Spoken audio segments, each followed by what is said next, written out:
house in which he went to meet with the elders, she watched him from afar so that she could know all that she needed to know.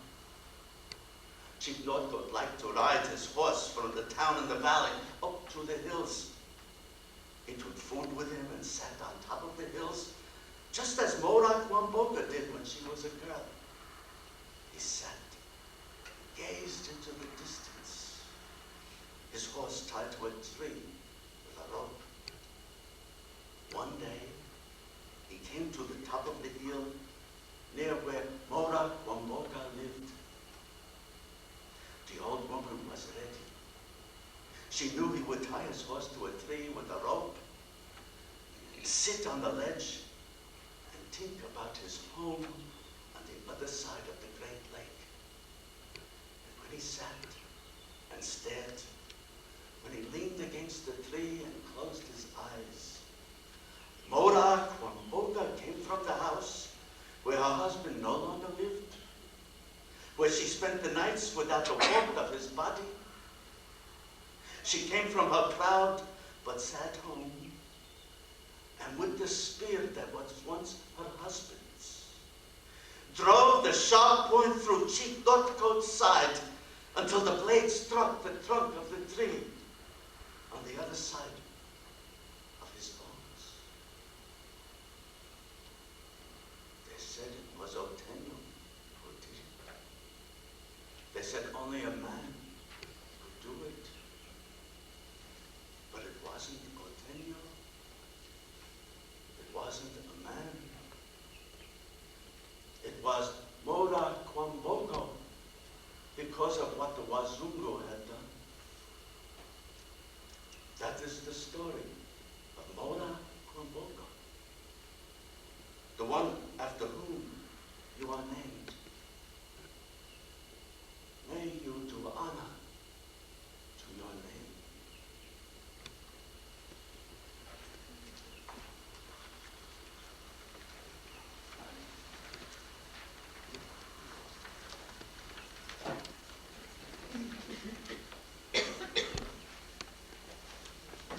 Eric Alexander.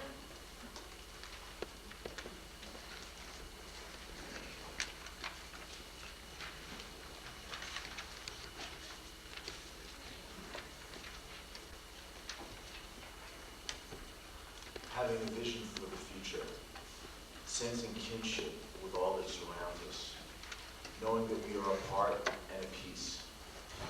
That is what bonds us and binds us in meaningful ways. When we feel tied to others, when we treat each other and nature as sacred, we have formed the basis of trust and caring in a shared life. The acceptance of people and creatures is the acceptance of the totality of things, of all it is. This is genuine community, a natural community. The act of thanksgiving restores us to ourselves. In gratitude, we become witnesses to the miracle of being. We know that we are something, not nothing. That we are, that we should be, and that we have a rightful place in the scheme of things. Because we live our lives with others, our character is cultivated in our social lives, and it is measured against the effect it has upon others. What we emphasize and what we de-emphasize depends upon people in particular circumstances. This is why we need constant education, insight, and inspiration. Together we seek the highest, attempting to create again and again the holy ground that is always new and right here below our feet.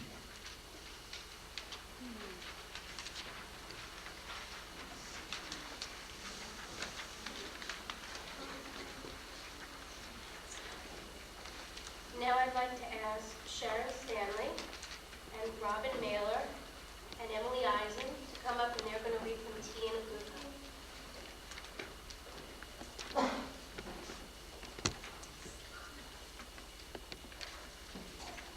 Behind me, the long blue lake. Autumn hills rising red from the water. Workers lean lightly on their shovels, and the breath of their chestnut ponies mists the cool, still air. In the mountains a train steam slowly west from the factories, city and jade.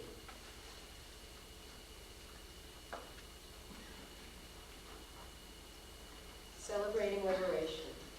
Larch and willow bring blue South Lake. In the weeds by the shore, a fisherman with a bamboo pole. This pole is 1,000 years old. But the banner flying red over the road, martial music playing on the loudspeakers, the guard with his rifle over his shoulder. When will it end, this loud tragic music? Tufu asked and I answered, in another poem, 1,000 years hence.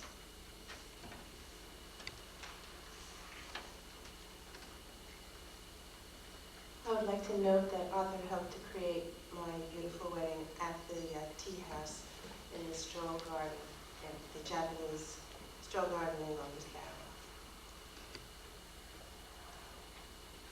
Teapots and tea. My life is ordered around teapots and tea. A morning pot for black, an afternoon for green or oolong. On the first day of summer, I take two appropriate for the season, purple clay and one small. To celebrate autumn, I use a pot, the color of fallen leaves. The other, an unexpected bargain, bought at an art museum. In winter, I use sturdy pots, presents brought back from Shanghai. Those for spring are the loveliest, shapes and swirls to touch and feel. And there's one more for peach or jasmine or rose to use whenever I please, an act of disorderly inspiration.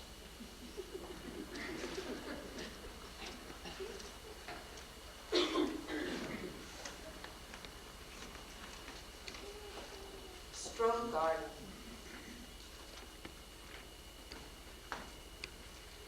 Up the path from today, I climb by moss and dark green grass to contemplate my solitude.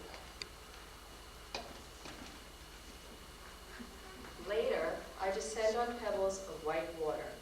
At the bottom, near a lantern, I crouch at the basin to wash my hands. I hear a waterfall and see black stones around a pond. Ah, the tea house roof under a weeping cherry tree.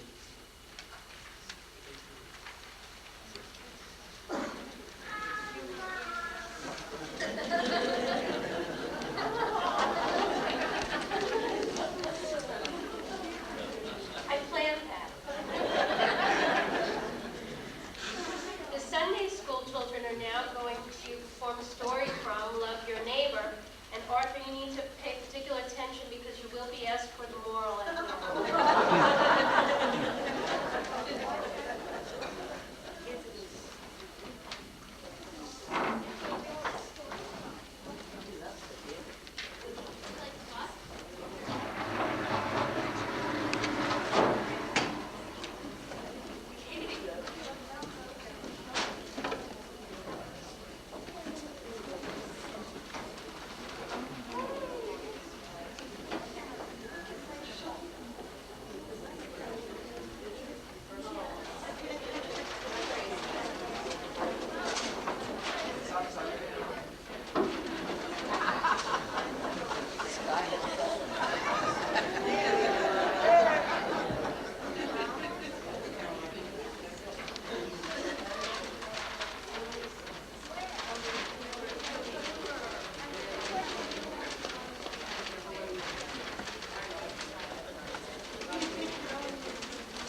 Zymina decided to spend a lazy day in the country.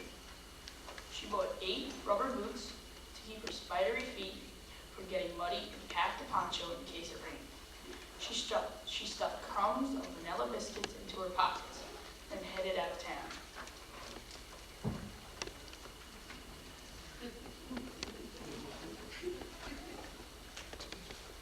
It's such a perfect day. I can sit by the river and eat my coffee crumbs. She ran down a steep path to the edge of the river, quickly pulling off her boots. She spread her poncho on the ground.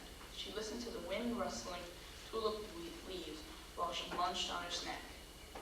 Zymina was sunning her purpley self and was nearly asleep when she heard a cry. Ow! Ow!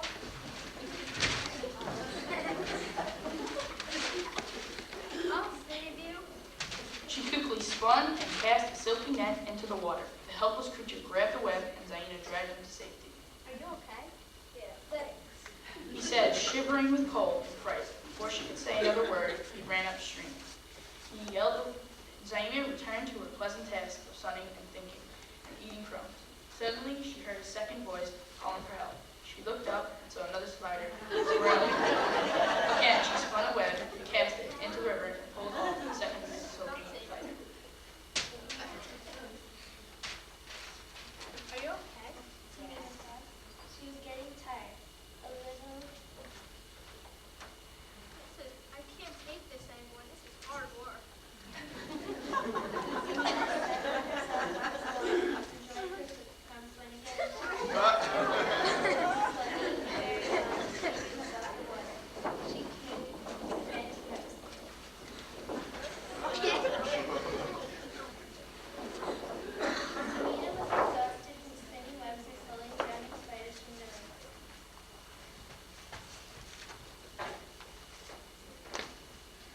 Oh man, now I can go back to my work.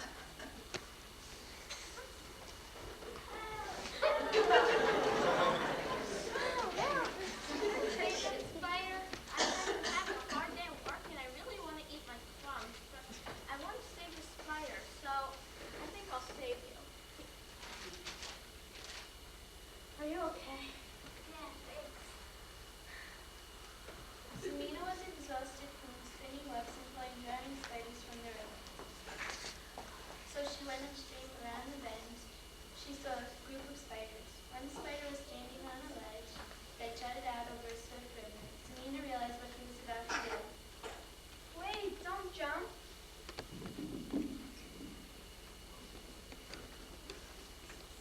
Have you guys been wet? Well, this is how you do it. Zymina crawled up a tree trunk and out a limb that hung over the water. Then she leaped from branch to branch, leaving a bridge behind her until she reached the other side. Zymina returned to the spiders. See, this is how you spin a web. So Zymina and the other spiders spent the morning building bridges together, spider silky bridges. Now they could cross rivers little and big whenever they wanted. Zymina could enjoy her day at last. She returned to her quiet place and looking up at the cloudless sky, sang to no one in particular. Then she put her hand into her pocket of her poncho and finally finished her vanilla biscuit.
action and announcements.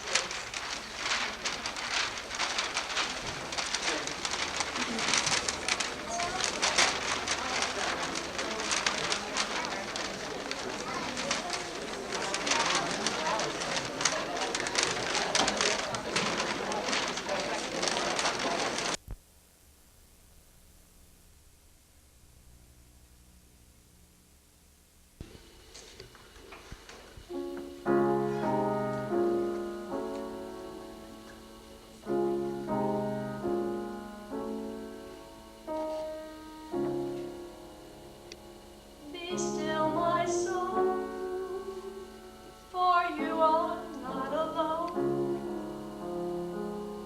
Stand calm within the storm of grief and pain.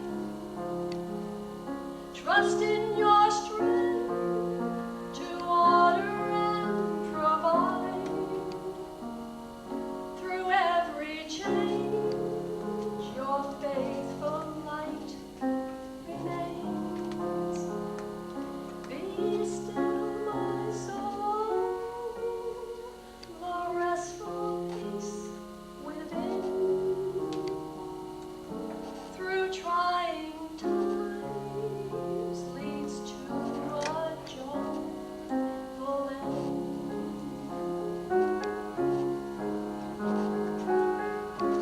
Be still, my soul, the world will uphold you. The wind and rain, the deep and starry night, torment and doubt have slipped into the past. Oh, darkened mysteries shall shine at last. The burning sun shall melt the ice of fear. Lift up your heart, a soothing voice to hear.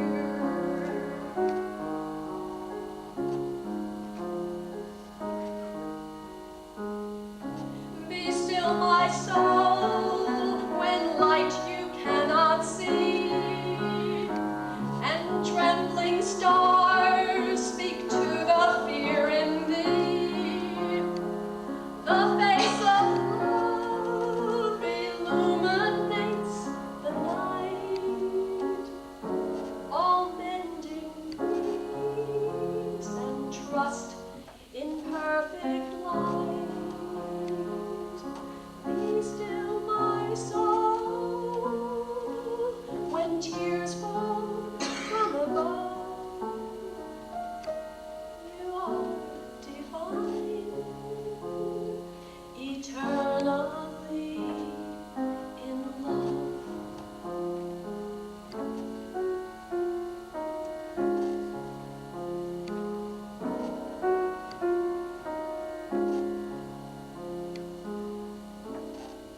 You are divine, eternally in love.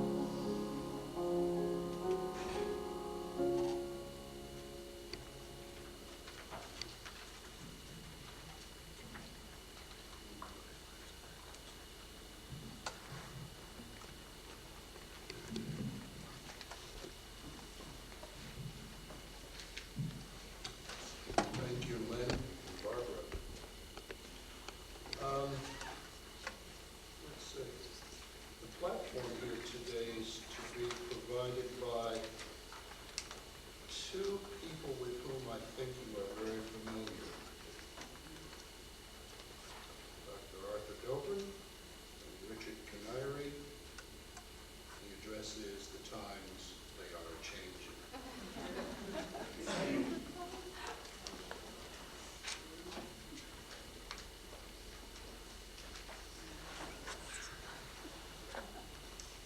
Well, I'm going to do something that I've wanted to do from the very beginning and never did, which is to talk without notes.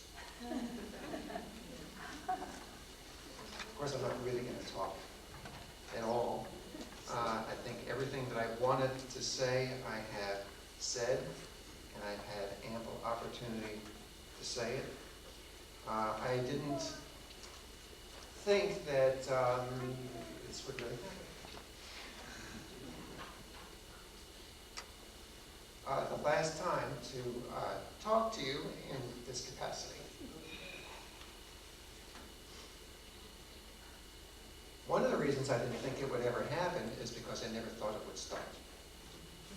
When I was very young, I never anticipated in any way, no matter how remote my mind might have wandered, that I would ever spend my life in doing something like this. I now think of it without equivocation whatsoever as a religious ministry. I do think of myself as being a humanist minister. I clearly think of the society as a religious organization, an association, recognizing full well that not all of our members do, and part of it is definitions and how we actually define these things. But I've seen my life more and more in those terms. I certainly didn't when I first came to the society. To me, when I first heard of the society or discovered it, when I was in the Peace Corps in Kenya, the description was very much educational and in terms of social action, social change.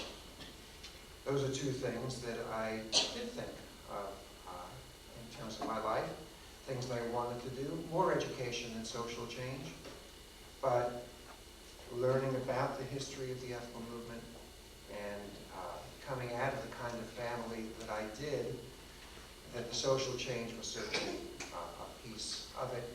And when I came to the society and unexpectedly became the leader after the previous leader had resigned somewhat abruptly, at least to my knowledge, I had no inkling that this was going to happen. I suppose some of the people on the Board of Trustees might have, but I didn't. And then received a call one evening saying that the leader resigned and the board would like me to be the next leader, if I would consider this. And I hadn't considered this at all. But there I was, not knowing what it is that I was doing. Knowing that the society was built on the idea of social change, social justice, social action, and had a long, rich history of being involved in the community on the behalf of those people who were on the outs, people who were on the margins, those people who hadn't gotten a fair shake in American society and around the world. Well, that fit in very neatly with my Peace Corps experience. So that was consistent, and it was a continuation. The first address that I gave, I was looking for a copy of it and couldn't find it, so I don't really recall the details. But the title, if my memory serves me right, which is a very dubious proposition, was The Future as Vision. Now, I had no vision at all, as far as the ethical society was concerned. It was sort of taking one step at a time, trying to find out what others were doing and doing the best that I could. What I didn't realize is that my learning was very much in keeping with one of the people who was a patron saint, pardon the expression, a patron saint of the ethical movement, and is John Dewey. John Dewey's educational philosophy of learning by doing. I learned by doing. That is how I really developed over the years. It was doing, it was studying, it was trying to be open, and it was gradually developing a vision of what I thought this society and the ethical movement could be. So I began to introduce some changes here that I thought was consistent with the philosophy that had been established by Felix Adler in 1876 when he founded the ethical movement. And then by extension, what would Felix Adler be doing in 1968, 1970, 1975, 1985, 2000 if he were here. Certainly he wouldn't be doing what he had done in the same way that he had done 120 years before. The philosophy maybe wouldn't be different, but certainly the way in which we do it would be different. And I began to think about how we could fill out some of those aspects of our lives that had been latent but hadn't yet been expressed. One of the first areas that was pretty clear to me that we had neglected was the entire area of our emotional lives. The ethical movement was very keen on ideas. And perhaps people thought that ideas alone could change the world. And ideas do change the world, but it's not ideas alone that change the world. I'm not sure that ideas very much change particular lives individually.